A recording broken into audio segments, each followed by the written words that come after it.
Good morning, everyone. Thank you so much for joining us this morning for the Guelph Rain Garden Rebate Workshop.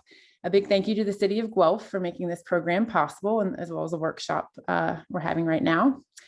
My name is Becca Robinson. I'm a landscape designer with Reep Green Solutions, and I'm the speaker, one of the speakers for today. Reep Green Solutions is an environmental charity that helps members of our local community to live more sustainably. I'm joined today by Adele Pierre, who's a landscape architect who's supported Reep for the past 2 years with this project and will be supporting through the workshops this year. Throughout the presentation, we ask everyone to please stay muted. If you do have any questions, please write them into the chat box available through the webinar. Adele and I will keep tabs on the chat during the presentation, and we'll ask questions to each other based on what comes up in the chat, both during the presentation and after the presentation. We plan to hold quite a bit of space at the end for a good question and answer session.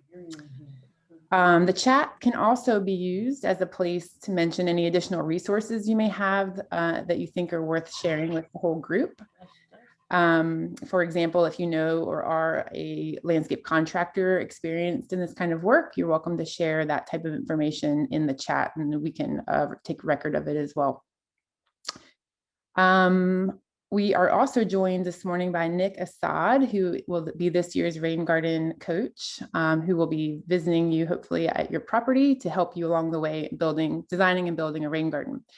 So later on in the question and answer session, Nick, you're welcome to jump in and answer any questions as well. Let's see, you all received a link and I believe an attachment of the workbook for the program this year. A lot of what we're talking about tonight is in the workbook, so you're welcome to follow along in there, or if some of the details are going by quickly this morning, you're welcome to look at the workbook and you'll see a lot of the, or all of the critical details that I will be talking about will be in the workbook. And lastly, I'll mention that the webinar is being recorded this morning. The link will be circulated to you all next week sometime, and you're welcome to watch again for another fulfilling session of this workshop. With that, I'll get started. So let me just move some things off. Okay, so this morning we're going to talk about 4 main things. Big picture, what is a rain garden and might it be right for you? Then Adele is going to explain more details about the Guelph's Rain Garden Rebate Program, how you get involved, how you apply, and how you wind up getting a rain garden funded. Then I'm going to go into more details of the construction of building a rain garden. How do you size one and how do you build it? And then Adele will finish with some tips for planting design and the next steps that you should take if you want to proceed with this program. So I'll first start out by saying fundamental to this program and to much of our work at Reep Green Solutions is this feeling that small changes that you and your neighbors make on your individual properties can add up to make a big impact, which include reducing the flood risk for both you and your fellow neighbors, improving water quality for your entire community, and creating vibrant waterways.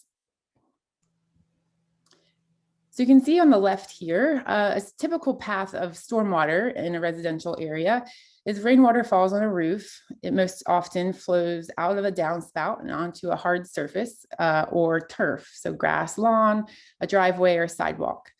The water then flows off of these surfaces relatively quickly, capturing any contaminants that may be there, and carries them into a stormwater sewer, where the water then travels by hard pipe through a network of pipes towards a local waterway. The water exits the pipe at a high velocity and dirty into the local waterway and impacts the water quality and the habitat there. You can see in the picture on the right that in an urban built-up neighborhood that many of us live in, there's a lot of impervious surface. So if this thing we're seeing on the left happens across multiple properties in a built-up area, there can be big impacts on localized flooding. Stormwater systems can get overwhelmed with water that's unable to drain into the soft earth due to increased levels of pavement. And oftentimes the stormwater system can create surcharges, causing localized flooding. So what we're trying to promote and what this program is all about is to take the status quo that you see on the top here and break it up and create locations in your yard and your landscape where we can slow down the rainwater and soak it up, returning it in a cleaner state back to the water table. And we propose one way to do that is via a rain garden. So a rain garden is a shallow sunken garden designed to collect and absorb rainwater. You can see in this diagram here, rainwater falls on the house on the left, flows down the downspout, exits the downspout into a rocky channel. The water then flows down away from the house and enters a shallow basin garden that has quite a deep layer of sandy absorbent soil. Then the water infiltrates through the rain garden back into the ground.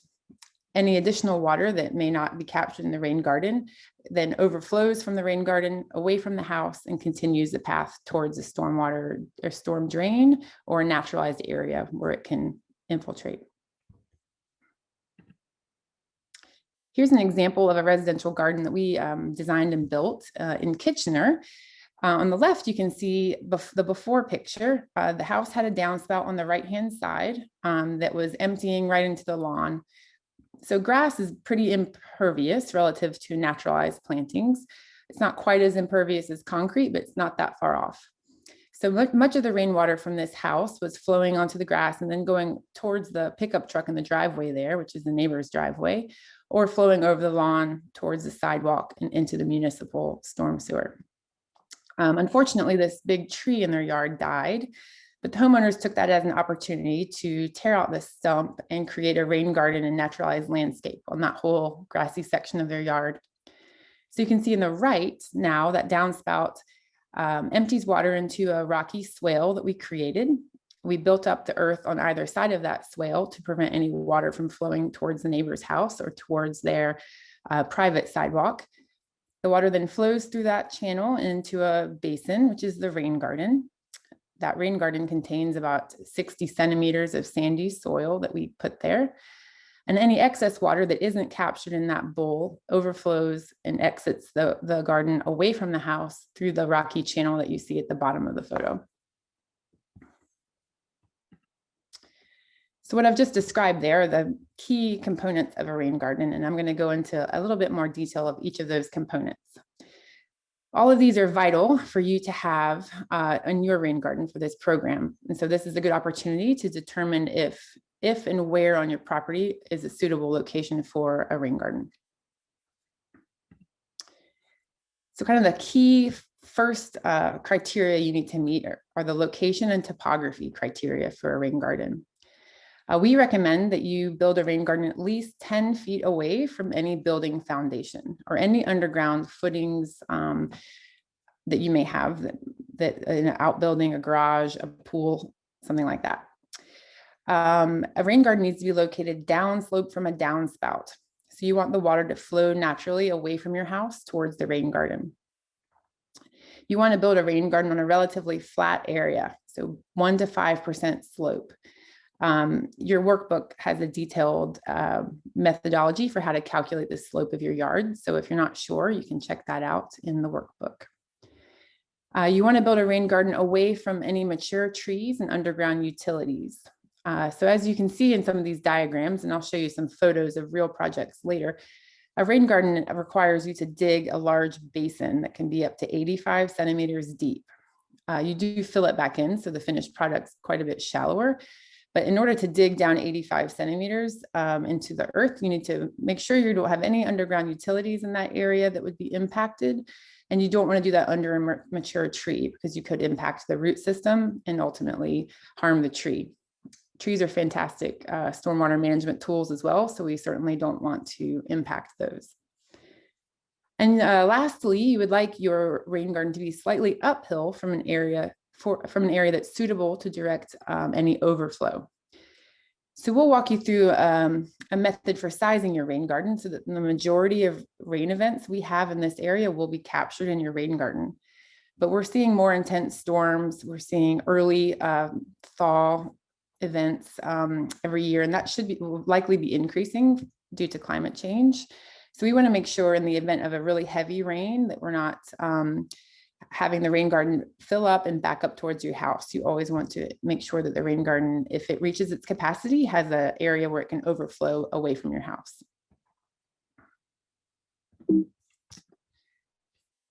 So inlet, how are we going to get the water from your roof into your rain garden?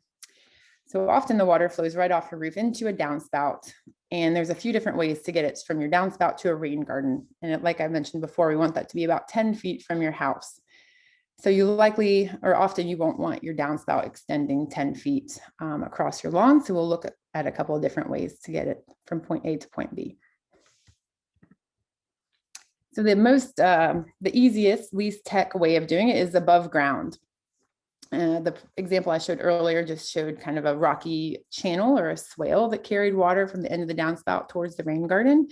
And there's a few other above ground ways you can kind of create with different rocks. And looking on Pinterest or something like that, it's a good way to get a lot of different aesthetic ideas for this type of solution.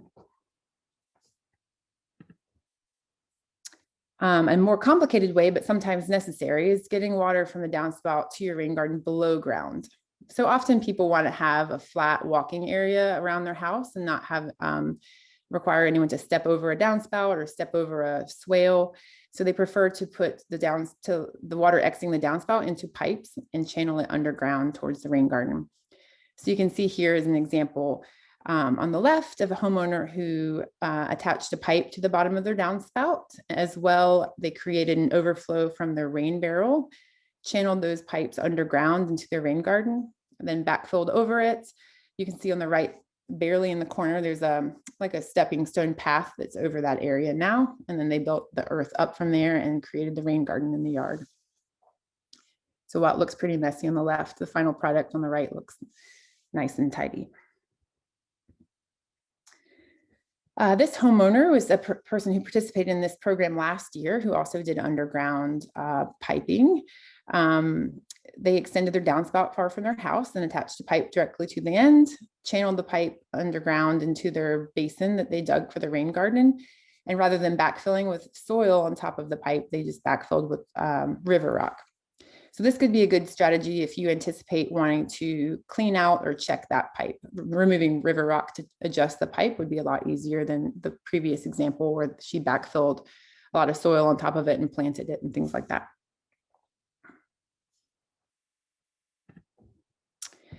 And then if you have other projects in mind or existing structures that you want to work around, such as a deck or a patio, there's a few other ways to go underground. The example on the left is under a deck.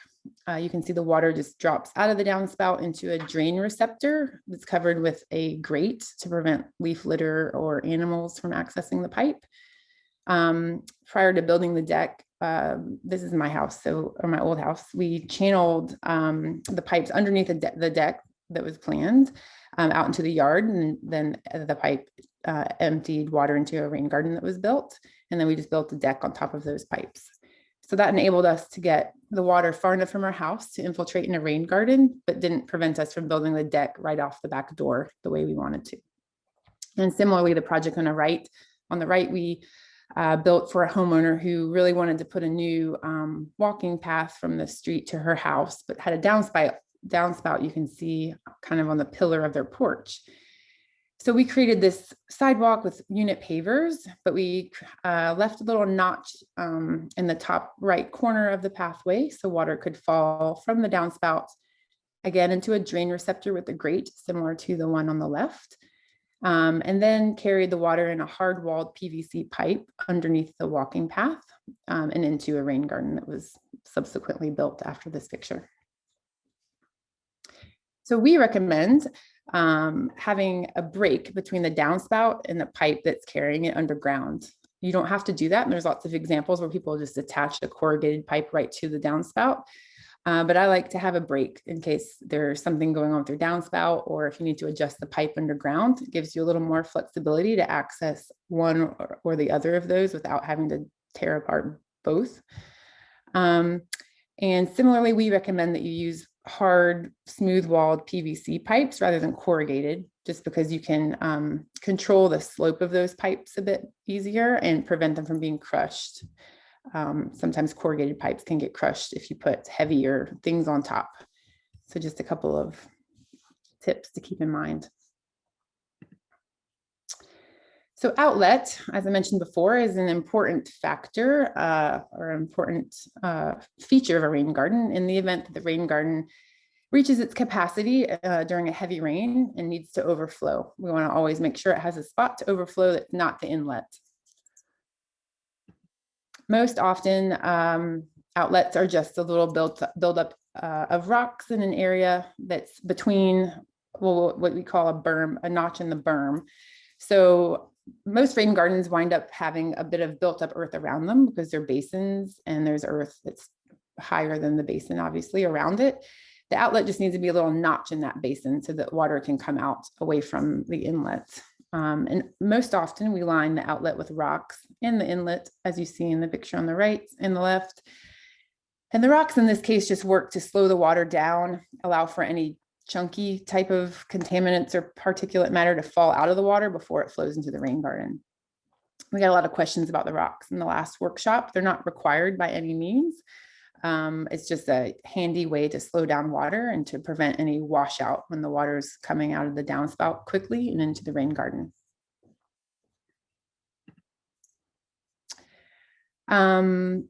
Great. So that's the end of my first section. I'm going to hand it over to Adele to introduce more details about the program. Hello, everyone. It's great to be with you today. Just one little note. Becca is in the city with City Internet. I'm in the country with Slow Country Internet. She has the slideshow, so if we're not perfectly coordinated, we apologize, but it will be close enough. It was easier than switching back and forth with computers because, as we all know, weird things can happen when you're doing online presentations. So this rain garden rebate program is really a wonderful program being offered by the City of Guelph. They are offering it for one specific reason. If you remember way back to almost the first slide Becca did, she talked about how in cities there's so much impervious surface. There is nowhere for water to go. So we've gotten to the point where we think that water is a nuisance, whereas really it is a wonderful natural resource. And so the people at the City of Guelph are thinking, if we can manage this water on site, on residential properties, prevent it from going into the storm sewers, that's a win-win for everybody. Now, the first thing to remember is that this is a rebate, it's not a grant. So whatever money you spend building at the rain garden can be reimbursed up to $2,000. It's a very generous amount. It's designed, as we just said, to manage the rainwater runoff on your site. Becca has talked about some of the components of the rain garden. She's going to talk about the construction of the rain garden. I'm here to tell you to not be overwhelmed by the amount of information. You will have somebody with you all the way. Nick will be there to help you through the process. There will be 2 forms to fill out and 3 visits from the rain garden coach.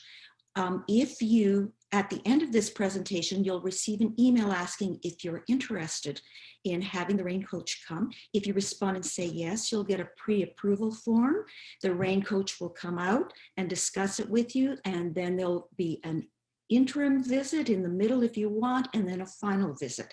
I'll go over some of this again in more detail at the end because you'll probably have more questions after you've seen the construction. But I'd just like to go over the first form with you so you can sort of see what it entails.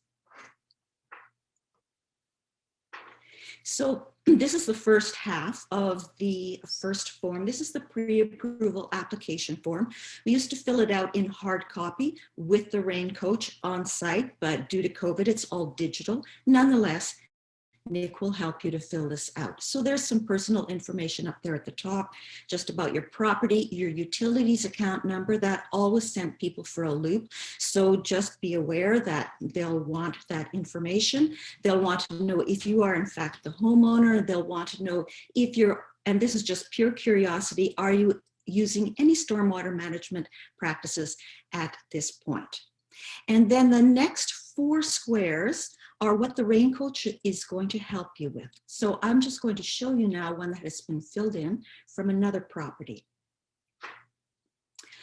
4 pieces of information. You will find, as Becca talks about sizing the rain garden, that there will be a maximum size of rain garden that suits the area that you are going to drain. So you'll do a little bit of sussing this out ahead of time, and then Nick will help you with it as well. So you'll be looking at, okay, I've got this much roof area, it's coming down this downspout, it's going into the rain garden. And so the person from Reep will figure out what perfectly sized, what size of rain garden would infiltrate all of the water coming from your rooftop. Now, it's not all of the water coming from your rooftop if we have a 100-year storm. These are sized to manage 90% of the storms that happen in Ontario. Then you will know what that ideal size is, and you'll say, okay, I think I can put in that size rain garden. You'll look at the location, you'll look at the proposed size. Nick will then calculate how many liters of stormwater runoff will be absorbed by that rain garden. And then from there, the maximum amount of rebate that you can receive from the City of Guelph. Now, if Nick decides that you need a 5-meter square rain garden, and you say, I'm a keener, I'm going to make one 10 meters squared, it's going to be bigger.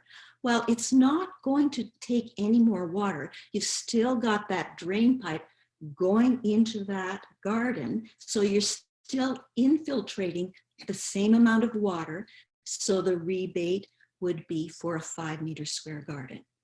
If, however, you don't have room for 5 meters squared and you say, okay, I only have room for a 2.5 meter squared rain garden, that's fine. Now you are infiltrating half that amount, not 750 liters, but 875 liters. And then your rebate, of course, would be half this amount shown. So the rebate is for the maximum rebate is for the ideal size rain garden. If your rain garden is bigger, rebate isn't bigger. If your rain garden is smaller, that is calculated exponentially as to the size, its relation to your maximum rain garden size. The 2 other things that you'll need to do, they'll want to know if you're doing it yourself or if a contractor is doing it. If you don't know yet, that's fine. People have done it many ways. Some people do the whole thing by themselves. Some people get a contractor to dig the hole because that really is the greatest amount of work. And some people get a contractor to do the whole thing. Just be aware that if you get somebody else to do it, of course, your expenses are going to be higher. The last thing that you will do, and again, this will be in conjunction with your rain coach, is do a guesstimate of what those costs will be. So based on the size of the rain garden that you're going to be installing, you'll need X number of yards of compost, mulch, delivery fees, plants, maybe some river rock. And usually the rain coach does have some figures for that, so you can get a rough idea of how much that rain garden is going to cost. Then this is submitted, and if it's approved, you're on your way. And I'll talk more about the process after Becca's talked about the construction of the garden. Thank you.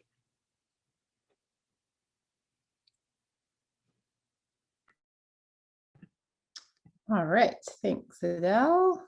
Sorry, just switching over. All right, so now that you have an idea of if you might have a suitable area based on what we talked about at the beginning, now you have an idea of what the program is going to look like a bit in terms of calculating your rebates. We will dive into construction, the last kind of pillar you need to look at before you decide to move forward with the program. Oops. So the first thing you need to do, and the workbook will remind you of this, and we prefer that you do this before your first rain coach visit, is to know your locates. So you can call the number here or go to the website ontarioonecall.com, and it walks you through a process where you request locates to be marked on your property. As I mentioned before, to build a rain garden, you dig up to 85 centimeters down into the earth. So it's vitally important we make sure there are no underground utilities in that area. So that's one of the first criteria to do, or first steps to doing construction. And like I said, it's preferred if you do this prior to your first rain coach visit, so you don't end up spending time designing a garden in a location that later gets disqualified with this information. So in terms of sizing, generally a rain garden is about 1/10 the size of the area draining to it and about 80 centimeters deep. So let that sink in a bit. So the area draining to it is likely a portion of your roof, and the rain garden will be about 1/10 of that size. So this little section on the left here is in the workbook as well, but to figure out the size of your rain garden, this method assumes you don't know how much water is flowing out of each downspout. And it also assumes that equal amount of water is flowing out of each downspout. So maybe you have one on each corner of your house and it's equally shedding from your roof into each downspout. So you'd first figure out the total area of your house. For this example, it's 160 square meters. You have 4 downspouts, so you would divide 160 by 4 to determine there's about 40 square meters of your house draining out of each downspout. Assuming you're going to put a rain garden at the base of just one of those downspouts, you would divide that 40 square meters by 10 to get 4 square meters. So the ideal rain garden for this house on one of its downspouts is 4 square meters. Of course, some downspouts are not draining as much as others, so you are welcome to refine this approach and apply your knowledge just from looking at your house. Let's say if the back half of your house is draining from one downspout, then you would divide your total roof area by 2. So Nick will help you with that as well. This is just a quick, easy method that doesn't require any additional knowledge or observations from your house. Once you figure out the ideal size of your rain garden and you know where you want to put it, of course, I always think it's a good time to go out and lay out your garden, play around with the shapes and orientation of it, and get a tape measure and see if you can accomplish or achieve that 4 meter square size.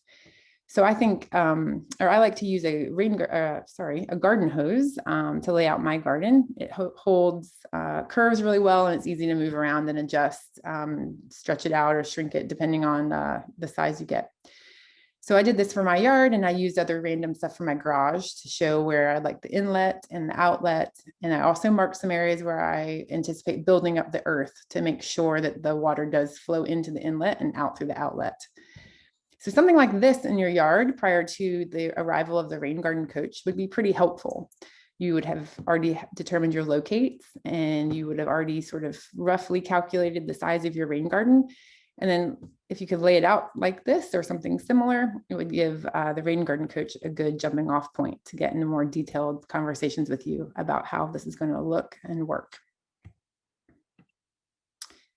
The next thing we need to determine is what kind of soil you have in this area, and that will help determine the depth of your rain garden as well as the cost of it. So a rain garden consists of a sandy soil that's 60% sand and 40% compost. So if you have clay in your yard, you will likely need to dig out the full 80 centimeters of earth, remove that soil completely because it's not well draining, and purchase all new soil to fill in the basin with. Again, it'd be the sand mixed with compost. However, if you live on a very sandy property, you're kind of in luck. It's a lot easier to dig, and you can reuse most of your soil in your rain garden. So at that point, you're just mixing in compost to give plants nutrients, and then sculpting the earth at the top to ensure the water is flowing in the right way. So how might you determine your soil, you may want to know? There's a couple of methods in the workbook, but the way we most often recommend is through an infiltration test. So let's say you have that layout like I showed from my yard. We would recommend that you do an infiltration test, which includes digging a basin. You can see kind of on the right, someone's digging a hole in their yard. You fill the hole with water, go in for dinner and let that water completely soak into the ground. Then you come back out when the hole is empty. You have an empty hole with fully saturated soils. At that point, you want to fill the hole back up a second time And then you measure the amount of water that drains from that hole over the course of an hour. Your workbook has a little fill in the blank section where you'll put some numbers in based on your results and do a little bit of light math. And then there's a chart in the workbook that will tell you what type of soil you have based on how much water drained over the hour. So maybe a lot of water drains, maybe it all drains, and then you're sitting on probably a very sandy soil. If there's a lot of water left in your hole after an hour, you have less well-draining soil, which just means you need to do a little more amending than someone else to ensure that that soil is draining. What we don't want to create is like a pool or a small pond in your yard. So here is the next step. So we've determined there's no locate. So we determined the size and the location, and we know the soil type. The next step is to actually get started. So these folks have started digging out the basins of their rain garden. And like I said, we assume the sizing exercise we did assumes you're going to do the 80 centimeter depth. If for some reason you would like to have a larger surface area at a shorter depth, you don't want to dig as much, you can adjust the dimensions of your rain garden as long as it's still at the same total volume. So Nick will help you with that as well. If you decide to adjust the depth to be shorter than 80 or 85 centimeters, you can adjust the surface area accordingly.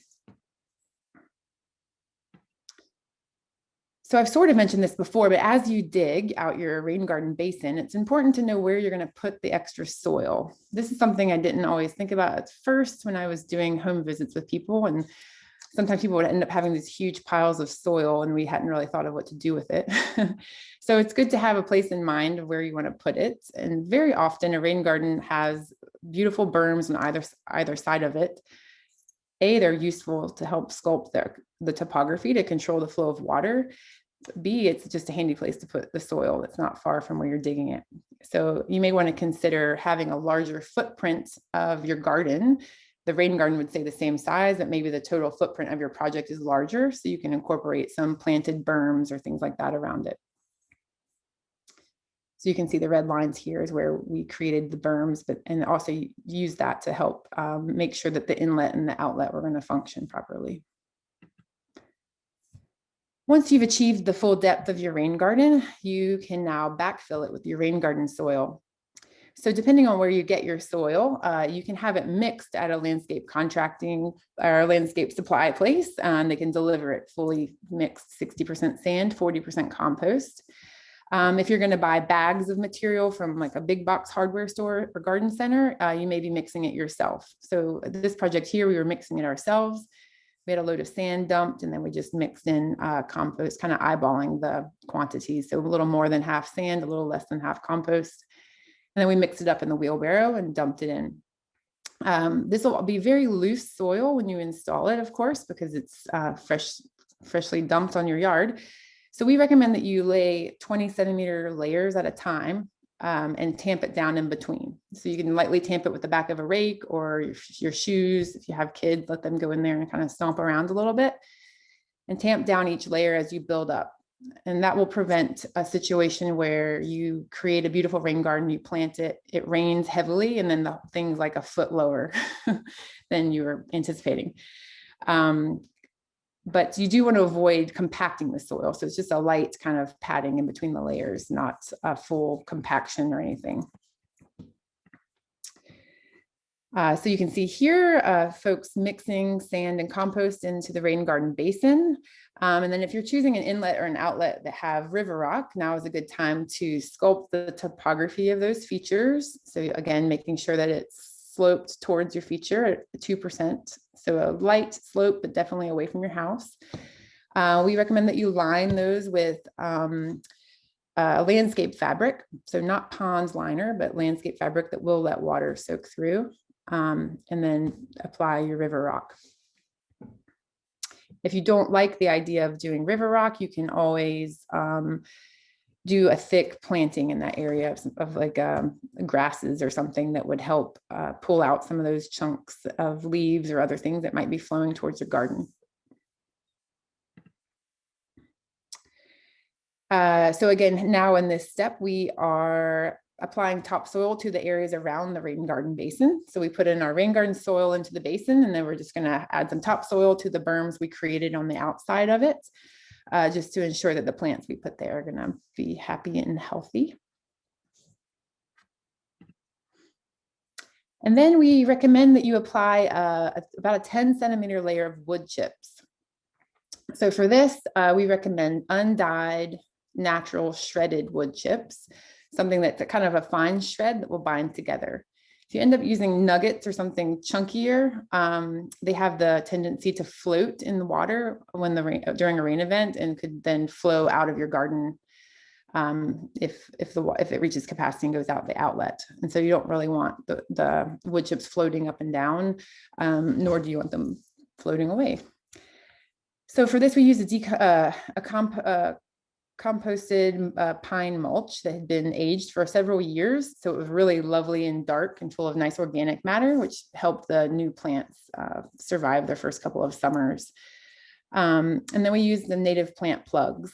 And I'm showing this picture to remind you to not get into the rain garden and compact the soil, but to try to work from the inside out, keeping the majority of your weight outside of the garden if possible.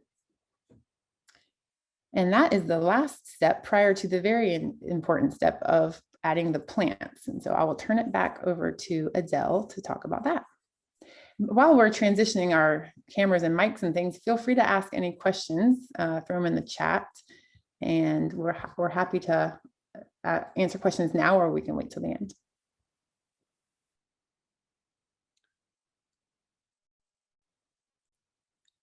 How long is the rebate program expected to last? I believe it's just for the year.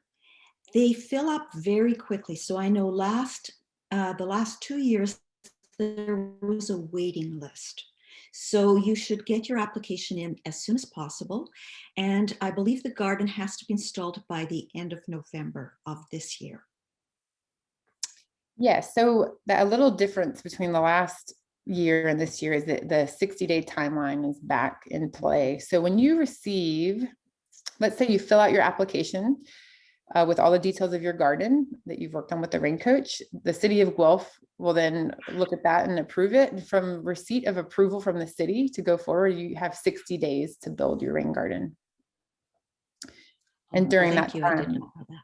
Yeah, sorry, I did not tell you that. Last year there was a lot of things going on last year, so we didn't do that because of COVID and no one could buy anything and yada, yada, yada. But this year, everything's back in place with the 60-day timeline, during which you can have the rain garden coach come back, and Adele will mention that a bit more, I think. In terms of how long it will last, like we anticipate it running into the future in future years as well. I'm not really sure what angle you were coming from there. Is a pond considered a rain garden? No. Importantly, rain gardens must infiltrate water into the ground. The whole function of it is to clean water and return it to the water table. So a pond presumably is holding water with a pond liner or something, not infiltrating at all. And it's fundamentally important that a rain garden completely infiltrates all the water and has no standing water within 48 hours of a rain event. So if you do have a pond where you wanted to have a rain garden, something's gone wrong, and we're happy to help troubleshoot. Here's a good one for you, Adele. How far away from mature trees do you recommend so as not to interfere with tree roots? So tree roots, the feeder roots of even a 100-year-old tree are fairly close to the surface, and a rain garden that is built underneath the canopy of that tree is going to interfere with the feeding system of that tree. So we recommend that you stay away. So if you draw a line from where the canopy of the tree is down to the ground, you should not have a rain garden in that area, because you do not like to dig or disturb the soil around a mature tree. So that would be, depending on the species of tree, that's going to be a fair distance away. So I think you saw in that very first rain garden Becca showed, the very first image, they were able to put a rain garden in that front yard because the mature tree was removed. They would not have had room in that yard if the tree was still there. So that is a big deciding factor in the location of the rain garden. Yeah, and we didn't remove the tree voluntarily, so we would never recommend that you remove a tree. Just to make Never.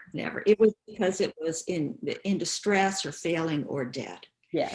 The costs of the landscaper and the contractor, if those costs, you can be reimbursed up to $2,000. So if with a contractor your costs are higher than that, you can be reimbursed up to the $2,000, but not higher than that. So definitely the cost of hiring a contractor, part of that can go into the rebate. Excellent. Can you backwash or drain pool water into a rain garden? Do you want to take that? My instinct is no. I don't think the water would be compatible with plant life. It's not. And I actually had a client who had a newly installed garden, not just a rain garden, and the contractor drained their saltwater pool into the planting beds and everything died. Not a good strategy. The chlorine in a conventional pool would harm the plants, and the salt in a saltwater pool would harm the plants. It appears that rain gardens are primarily designed to deal with water off of houses. Can you use rain gardens to mitigate and use water coming off a sloped backyard? I will say yes, you definitely can. As the rain gardens are excellent tools in that situation. However, the rain garden rebate program, just the way the rebate is calculated, is traditionally meant for a downspout and a roof, so that we can, uniformly calculate the rebate across properties. That being said, the city reviews these types of unique situations on a case-by-case basis. So it's still worth proceeding with the program and getting in touch or having a rain coach consultation to review your situation in more detail. And this is, sorry, go ahead. No, go ahead. Okay, I was going to give you the next question, which is, okay. If the tree is young, how would that affect the construction of a rain garden? I mean, will the growth of the tree be affected? So the growth of a tree is affected if you change the grade around it. So if you are close to a young tree and you mound up the soil over the roots by creating a berm, that is a recipe for disaster. If the tree is far enough away, there probably is not a big root ball, so you're okay. But the thing that is really going to affect a young tree is if you change the grade around, you scoop soil away from it, or conversely, if you add soil over the root ball. So you just have to be careful of that. If the tree is quite young and it's not directly in the rain garden, you should be okay. Just be careful of where you're piling up soil, because that is the thing that will make a tree suffer. Great. So that's the end of the questions for now. We'll revisit more shortly, but I'll turn it over to you, Adele. Thanks. So the planting is the fun part. Technically, to infiltrate the water, you would not have to have plants. The combination of compost and sand would do the job quite nicely, and even the mulch itself filters filters heavy metals and pollutants out of the soil and purifies the water. But plants do so much more than that. They are beautiful. They slow down the water as it goes through the rain garden. They return water vapor to the atmosphere through evapotranspiration. They take the water up through their roots. It goes out through the leaves. They remove toxins from the soil. Did you know that ferns remove arsenic from the soil? They're amazing at managing pollutants. They sequester carbon. In other words, they take carbon out of the atmosphere and hold it in, especially woody plants, hold it in the woods. And a big thing that they do is provide habitat for pollinators and for birds and for all kinds of wildlife. And you can see two pictures here. One is the cedar waxwing, which is just the coolest looking plant. It feeds off service berries at our place and dogwood and all kinds of native shrubs, arrowwood viburnum. And the bees, they just love the native plants. So you'll hear us talking about native plants a lot because, one, they are uniquely adapted to our climate and our soils, and two, they live in very close harmony with the native fauna. As a landscape designer, there are three key factors in plant selection. The first one is the light requirement. And if you look on the tags at the nursery or online, you're going to see something that looks like these symbols: full sun, partial sun, or full shade. If you put lavender or roses, not natives, but it's an example everybody knows, in full shade, they will just sit there and sulk. If you put a fern in full sun, it will fry. So make sure that the plants that you choose for your rain garden are adapted to the light that you have. And watch over the course of a day, because light changes, the shadow changes. If it's a full sun garden, which works really well for most rain gardens, you should have 6 hours of full sun per day. The next thing is the moisture requirements. So some plants are uniquely adapted to sit in water. The picture here is of Eupatorium, or Joe Pye weed. It's perfectly happy to have its feet wet all the time. There are pores in the soil, air pores in the soil, that are filled with oxygen, and many plants need a well-drained soil so that they can take up oxygen through their roots from the soil. If the soil is saturated with water, the plants will literally drown. So there will be some plants that don't require a lot of water that you can put at the sides of your rain garden or at the top of the rain garden. But when you're looking at the base of the rain garden, you're going to want to put in plants that can tolerate a lot of moisture. Many of our native prairie plants can do that. They are well adapted to either drought or flooding situations. The third one, and this is actually the criteria that I use first as a designer, is size. Size matters.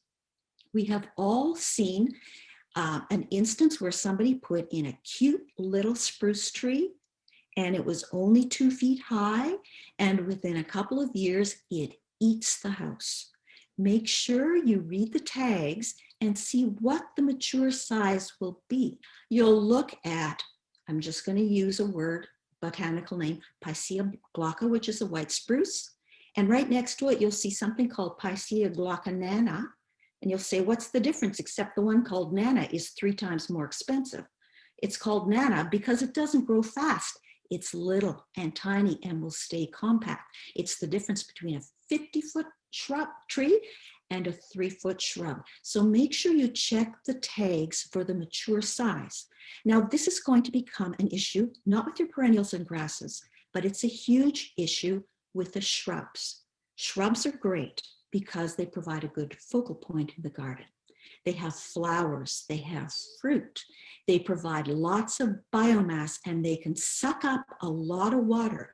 A dogwood can absorb an incredible amount of water.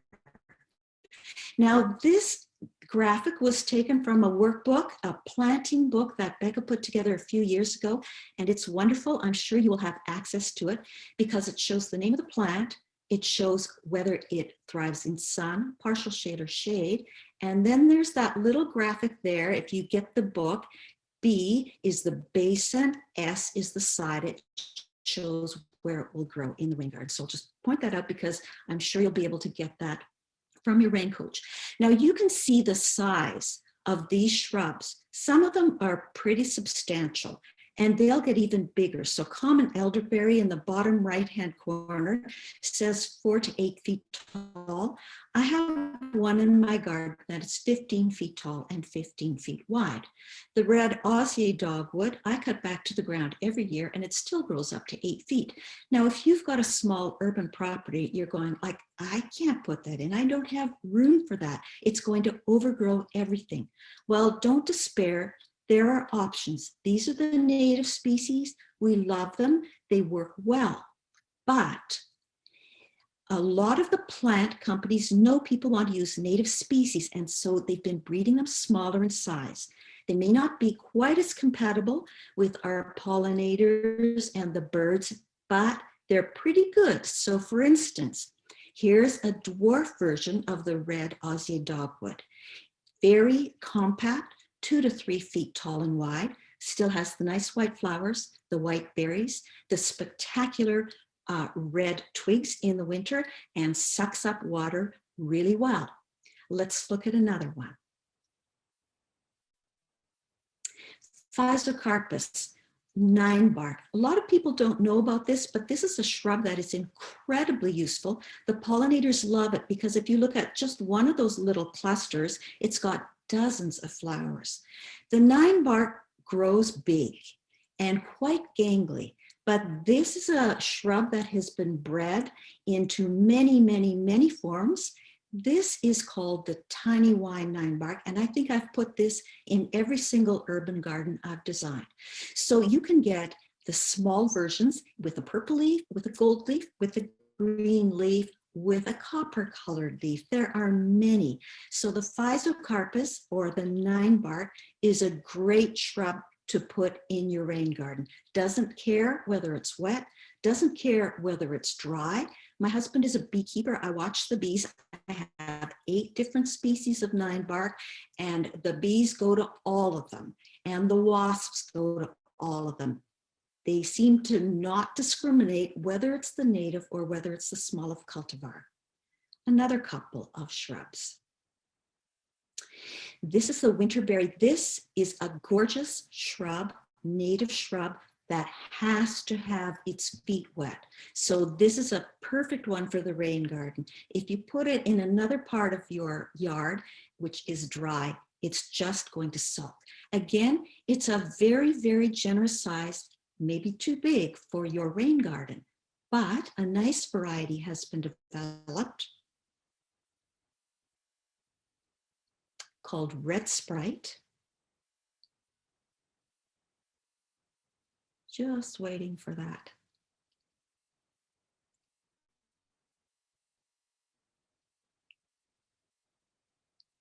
There we go. And this is literally what it looks like in the winter. So you get beautiful white flowers in the spring, but in the winter, a lot of birds can feed off of this winterberry, and it looks drop dead gorgeous against snow. Very compact, very suitable for your rain garden, won't grow too big. And I think I have one more. Yes. So the summer sweet, or Clethra alnifolia, is not native here. It's native a little bit south of here, but it is a wonderful plant for the rain garden. And again, the native species is big, but there is another variety that I use over and over and over again in a damp spot in a garden called hummingbird. It has these beautiful panicles of white flower, and they smell spectacular. So as a focal point in your rain garden, as something that will suck up a lot of water, as something that will attract pollinators, these shrubs are great. So take a look again at the mature size. If you have room for the straight species, use them. If you don't have room, use a shrub anyways, but go just a little smaller. Now you need to plan it out, and it's not as intimidating as you might think. Your best friend is a piece of graph paper. And so you can choose your scale. You can do 1 square equals 1 foot, or you can do it 4 times that size and make a square of 4 equaling 1 foot. Again, you are going to look at the mature size of every plant. You can find that in any nursery catalog or online. Make sure you check that out. When you map in your shrubs, you will map in the shrub at 2/3 of its mature size. So if you decide to put a viburnum in and its ultimate size is 6 feet in diameter, you're going to show it on your little map as 4 feet in diameter. And when you put it in, it'll be half of that. So just be aware that they will grow. In terms of the perennials, you'll show the mature size. And again, be rigorous about this. My favorite illustration of this is Baptisia australis, which is, common name is false indigo. It's a lovely rain garden plant. When you buy it at the nursery or you get it from your favorite native plant source, it will literally be the size of your little finger, and you'll be tempted to put a whole bunch in or to jam plants all around it. But within 2 years, that sucker is going to be 3 feet tall and 3 feet wide. So do pay attention to that mature size. If you plant things too close together, within a year, you're going to be yanking stuff out, which is not a great strategy. Now, one of the biggest complaints I get when I talk about using native plants is, I don't want my garden to look messy. We have a neighbor down the street and they put in all native plants instead of lawn, and it looks like a mess. Well, there are ways around that. Number one, choose a theme for your garden. So instead of doing what I do on my own property, which is go to the nursery, fall in love with 20 plants, bring them home, and try to figure out where they'll go, come up with a theme. And one of the easiest ways of organizing your garden is around color. If your rain garden is big, you can put a block of the reds and oranges, a block of the pinks, a block of the blues, whatever you like. If your rain garden is small, try to go with a theme, and all of a sudden it will have unity. So you can go with hot colors. So these plants are all native species. So we're going to go clockwise, starting in the upper right. I'm a little dyslexic, so I'm hoping that was the right direction. Yes, and that is switchgrass, Panicum virgatum. The native species already has a bit of a red tinge to it. If you get one of the newer cultivars like Blood Brothers or Cheyenne or Shenandoah switchgrass, they're intensely red. They've also bred them to have blues. There's one called Heavy Metal, what a great name, which is a bright blue. Going next to that is a Aegeum triflorum. I think that's called Old Man's Whiskers. Next to that on the end is milkweed. And then coming around is the columbine. And then on the edge again, we've got the black-eyed Susans, all native plants, all stunning colors. And if you put these 6 plants in, you would get a long season of bloom. So a lot of people like that punch. Many people like this look. And there are tons of native plants that are in the purple, pink, pastel family because the pollinators love them. These are 2 spectacular plants if you love pink and if you love pollinators. So on the left is Echinacea pallida. There are a number of Echinacea that are native species. Monarchs love them. Also beloved by the monarchs is this one just on the other side, which is the Joe Pye weed. As you can see, this is just opening up, and a bee or a butterfly can spend a long time, like it's worth their while to go to that plant because they're getting nectar from dozens and dozens and dozens of flowers. Nobody's going to complain if you have a garden full of these beautiful flowers. If you tend to be more of a minimalist, the next 2 are for you. Cool blues, so restful. So the one on the upper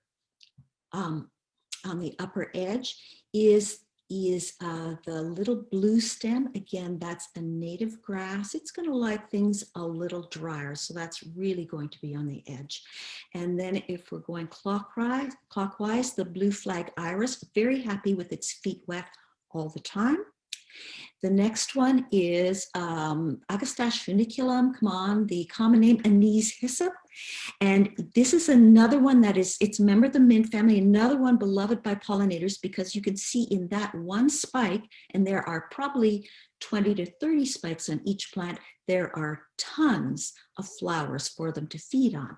And then going across to the corner again, we have a smooth blue aster. So a beautiful spectrum of plants. There are many more in this family: blue vervain, blue cardinal flower, tons of them. And I'm just going to show you one more.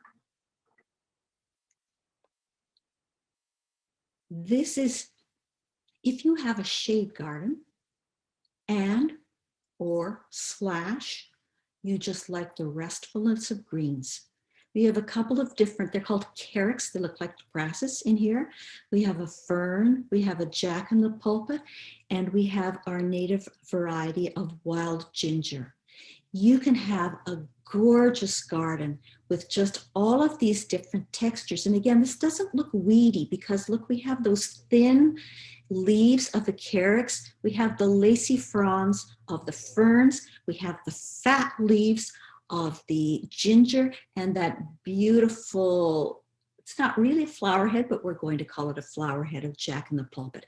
So just give some thought about the kind of tone you want that garden to have before you start just getting plants willy-nilly because I love this, I love this, I love this, and I love this.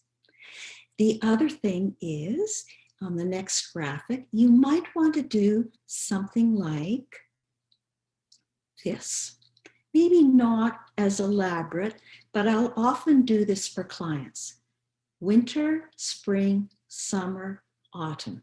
So you'll put in which season of interest these plants provide color. So for instance, your dogwood will provide color in the winter, but not just the dogwood.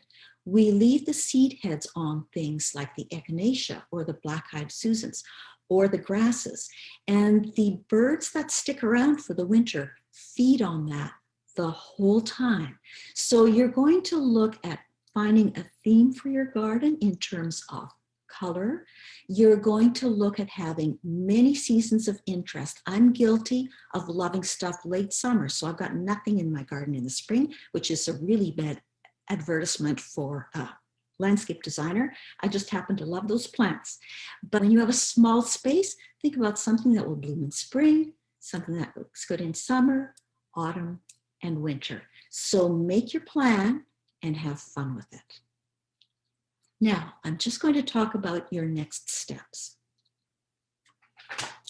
So number one is to sign up and book your visit with the Rain Coach. So before that, you're going to do these steps, and Becca went over them. So a little bit of homework. When Nick comes, he's not going to know how much sunlight you have because he'll be coming at a specific point in the day, and it may look shady then, but it may be sunny the rest of the time.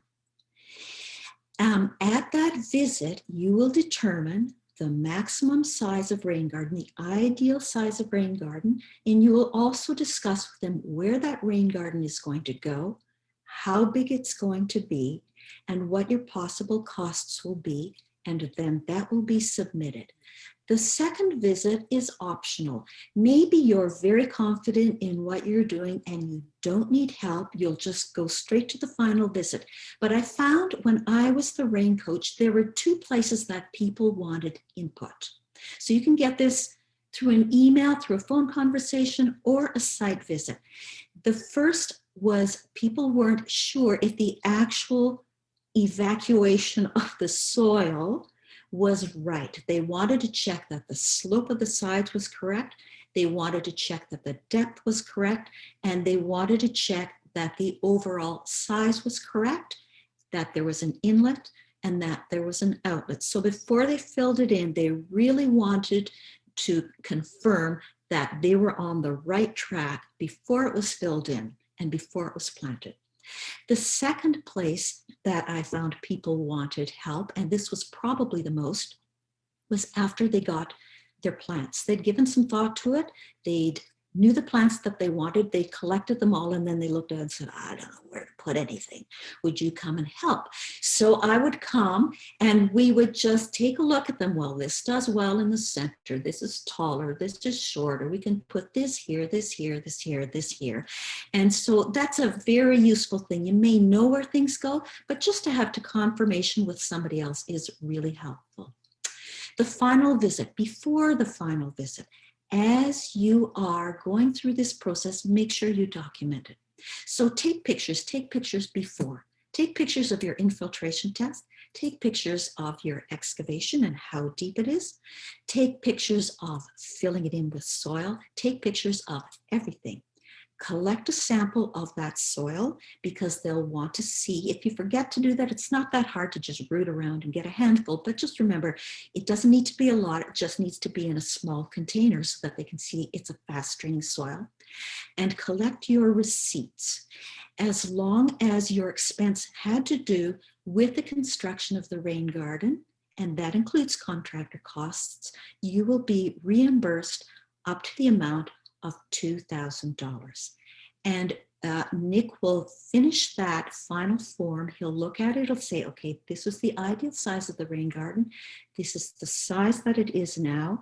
This is how many liters of storm water are being infiltrated. This is how much you are allowed for a rebate. Check that against the costs. If you've spent that much, you will get the full amount of the rebate. If you spent less, you will be reimbursed for what you've spent. And that's the process. And I hope that you'll go for it and you will be helped along the way. Great. Thanks, Adele. So I'm just going to wrap things up quickly by pointing out a few additional resources for you on your journey. I mentioned the workbook already, so hopefully you've seen that. If not, check your confirmation emails for this workshop and you should have received a link or an attachment of the workbook. If you check out our website, reepgreen.ca/rain-garden, there are some additional resources there now, and we hope to put more into the future. But the rain garden plant list Adele mentioned is there on the right side with the red circles. The red circle is not there in real life, but if you click on that list, you'll see 4 or 5 pages of plants that are suited for rain gardens. Adele showed the shrubs, but there's a bunch of pages of grasses and perennials that tell you, again, like if it's suitable for the base of your rain garden or the sides and all that good information that Adele was mentioning. There's also a blog post of Beginner's Guide to Building a Rain Garden, just in case you want a little more information or see another project kind of taking place step by step. With that, I will say thank you, everybody, for joining us this morning. If you're like me, every time you hear Adele speak, I always want to just hang up and go planting, go to the garden center and get gardening. So I hope you feel the same way. And we have lots of time left. If anyone else has a question, please feel free to write it in the chat.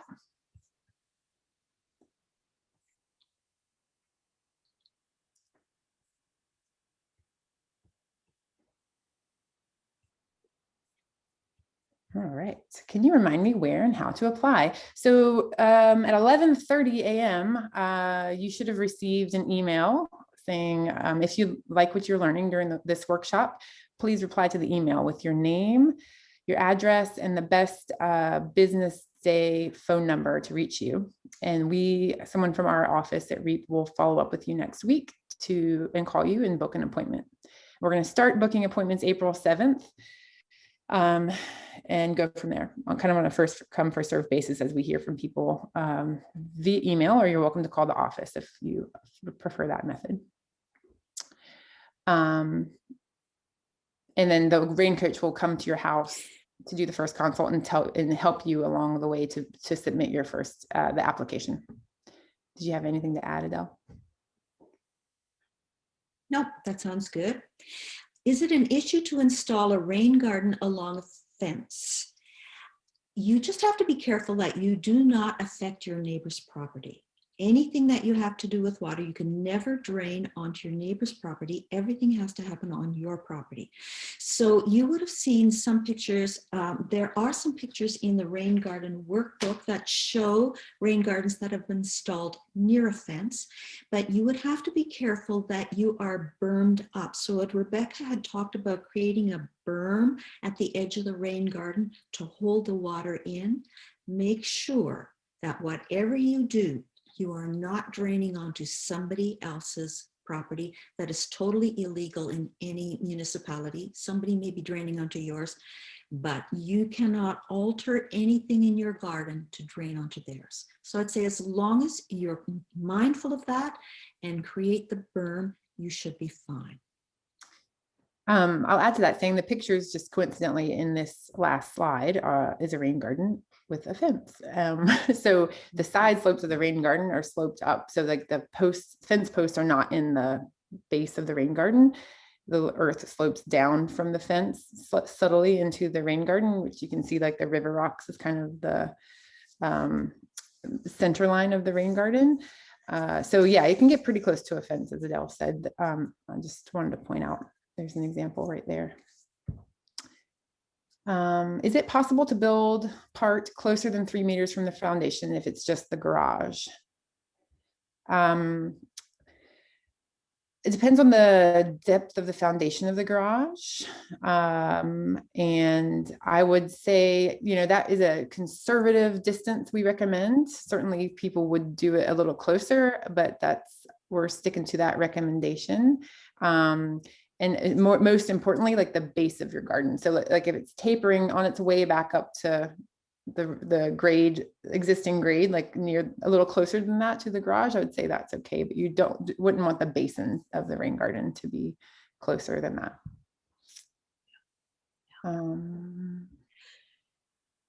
Even if I might not qualify a rain garden eventually, can I still apply first to investigate?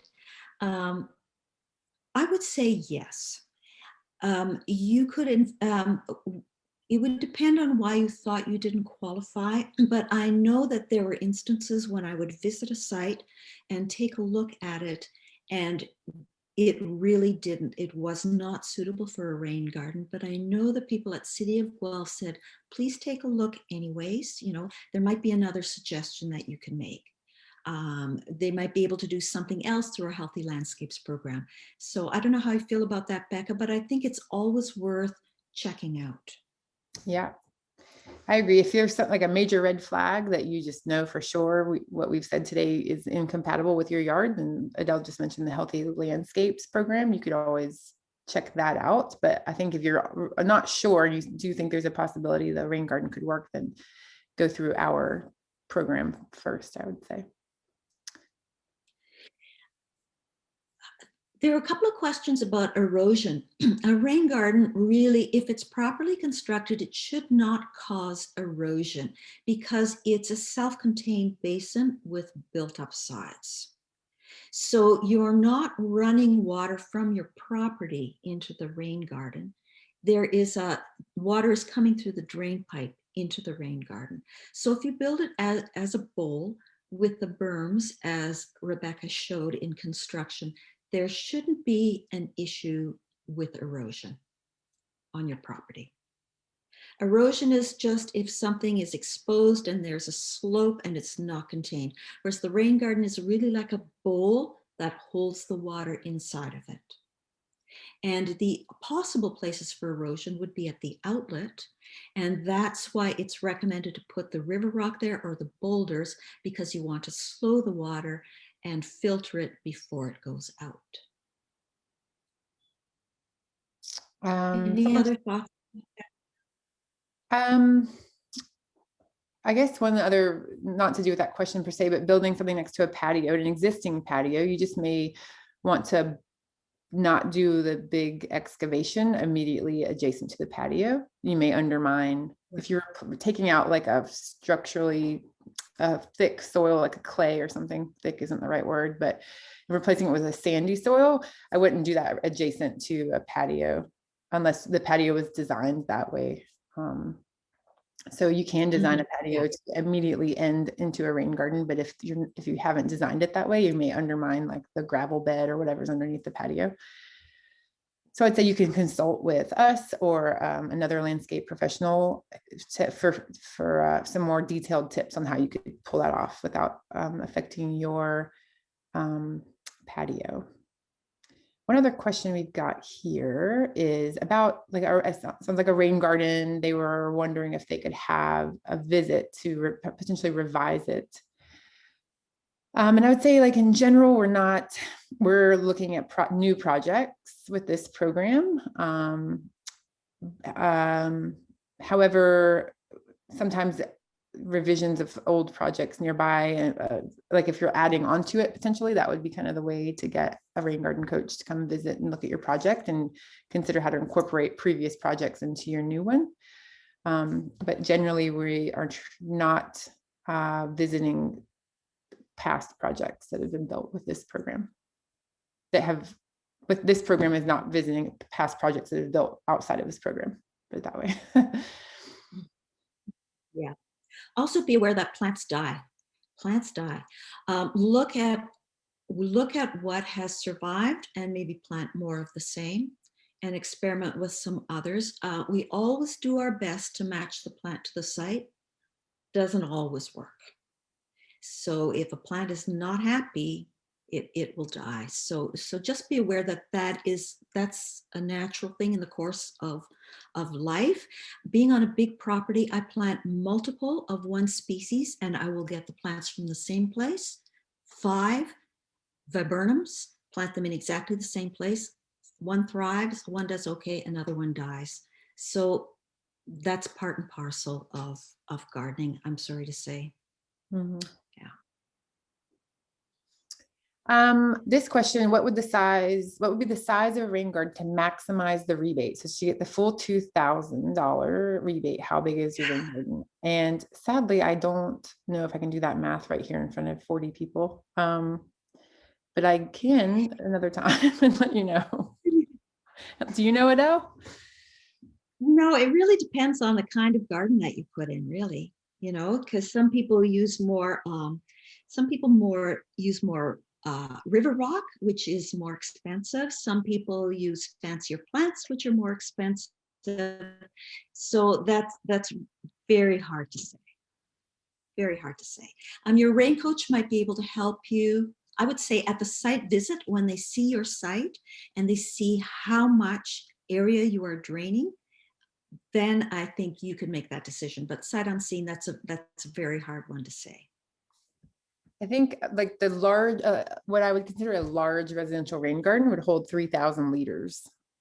And the example Adele showed that was like an $875 rebate was like half of that size, I believe. I'll have to look at the slides. So if that helps give you a order of magnitude. But again, you have to have the roof structure to justify that size of a garden.